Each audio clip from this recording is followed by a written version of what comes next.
নমস্কার, আপনারা দেখছেন বিডিটি পাবলিক জোন। আজকের বিশেষ খবর হল শিবসাগরের ওএনজিসির প্লান্ট থেকে গ্যাস নিঃসরণ আটকানোর জন্য এবার যুক্তরাষ্ট্র থেকে একটি বিশেষজ্ঞ দল এসে পৌঁছাল অসমে। মুখ্যমন্ত্রী জানিয়েছেন দলটি বিকেলেই শিবসাগর পৌঁছায়। তারা এবার অত্যাধুনিক প্রযুক্তি ব্যবহার করে গ্যাস আটকানোর ব্যবস্থা করবে। 2025 সালের জুন মাসে পাকিস্তান সরকার এক চমকপ্রদ পদক্ষেপ নিয়েছে। তারা সাবেক মার্কিন প্রেসিডেন্ট ডোনাল্ড ট্রাম্পকে 2026 সালের নোবেল শান্তি পুরস্কারের জন্য আনুষ্ঠানিকভাবে মনোনয়ন দিয়েছে। এই ঘোষণা ঘিরে আন্তর্জাতিক অঙ্গনে আলোড়ন সৃষ্টি হয়েছে এবং ব্যাপক বিতর্ক ও কৌতূহলের জন্ম দিয়েছে।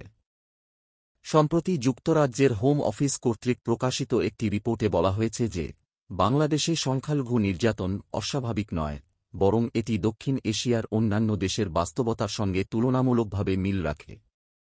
এই মন্তব্য ঘিরে বাংলাদেশে ও প্রবাসী বাঙালিদের মধ্যে তীব্র প্রতিক্রিয়া ও বিতর্কের সৃষ্টি হয়েছে। রেল শহরে বদরপুর থমকে দাঁড়ায় এক হৃদয়বিদারক খবরে। বদরপুর রেলওয়ে খেলার মাঠ সংলগ্ন শিব মন্দিরে গলায় ফাঁস লাগিয়ে আত্মহত্যা করেন তরুণ ক্রিকেটার বিশ্বজিৎ দাস। সে সবার কাছে ছোট্টুক নামে পরিচিত। ক্রিকেট পাগল এই তরুণের হঠাৎ চলে যাওয়ায় শোকস্তব্ধ বদরপুরের ক্রীড়াঙ্গন। মৃত্যুর কারণ এখনও জানা যায়নি। খবর শেষ হল, পরবর্তী খবর আগামীকাল সন্ধ্যা 7টায়।